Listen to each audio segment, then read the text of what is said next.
Look at a standard 6-foot wooden fence, and you probably see an invisible fortress. We treat that simple property line as a hard border, separating the outside world from the privacy of our home. This diagram illustrates the escalation of proximity. It maps how terror multiplies across 3 stages as distance collapses. The first is the observer phase, occurring at the edge of your property, where the boundary is breached by an unwanted gaze. Consider a recent report from a suburb in the Midwest. A young professional was working late at a desk facing directly out into a densely packed, fenced-in backyard. Around 2 a.m., a neighbor's motion sensor floodlight suddenly clicked on.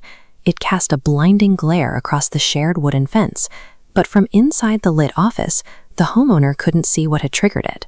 To get a better look, they flipped off the interior office light to kill the window glare, unknowingly removing their own visual cover while exposing themselves completely to the dark yard.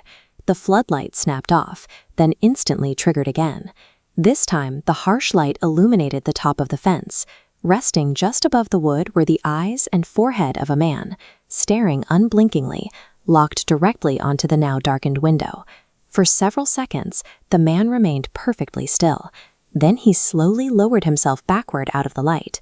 The homeowner heard the crunch of boots retreating into the neighbor's yard. That single unblinking stare destroys the illusion of the property line. It reveals that the perimeter is entirely permeable, and that being on your own property doesn't mean you are alone. The escalation model moves inward to the second phase, the trespasser. The threat crosses the external boundary, entering the open yard. Because humans lack natural night vision, we rely on sensory praxis, like a dog's hearing, to detect movement in the darkness beyond our doors. We see the vulnerability of these praxis in an incident involving a homeowner near a semi-rural tree line. Late one night, they stepped out to let their dog into the yard. Suddenly, the environment changed. The steady hum of summer insects went completely silent, and the dog froze, dropping into a low, guttural growl toward the black tree line. Unaware of the danger, the homeowner stepped off the patio barefoot. They walked out onto the damp grass, whispering to retrieve the paralyzed animal. As they reached for the collar, a blinding beam from a heavy flashlight flickered to life deep inside the woods, before instantly snapping off. From the pitch black where the light had been, a human whistle echoed over the yard. It was a perfect note-for-note mimic of the exact tune the homeowner had been humming moments before. The homeowner grabbed the dog, sprinted across the grass, and slammed the sliding glass door shut, throwing the deadbolt as fast as they could. By mirroring the target's behavior from the shadows, the intruder effectively hijacks the homeowner's sensory proxies. The whistle signals that the intruder is not just hiding, they are actively observing and reacting to the sounds coming from the house. The final stage of proximity is the invader. At this point, the threat bypasses the yard and attaches itself directly to the physical architecture of the home. Consider a scenario involving a young woman home alone.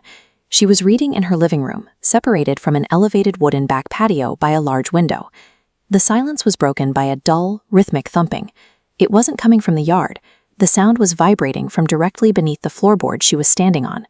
Assuming an animal was trapped, she stepped out onto the patio. She knelt on the wood and shone her phone's flashlight through the narrow gaps between the decking planks. As the thin beam of light sliced through the crawl space, she scanned the structural supports. She noticed the distinct sound of loose dirt softly shifting over itself. She adjusted her phone's angle, and the light caught something pressed against the wooden joist. It was a grime-covered human hand, resting flat against the underside of the planks, just inches beneath her knee. Hushed. Tracking the arm downward, she revealed a man lying on his back in the dirt. He was staring directly up at her through the wooden slits, pressing a single finger to his lips. The woman called the police, but the man fled before they arrived. In the crawl space, officers found a sleeping bag and a pile of the homeowner's stolen mail. This proximity violation redefines the home from a secure structure to a shared one. The man wasn't waiting for a lapse in security to enter the house. He was already part of it, separated from the living room by only a few inches of flooring.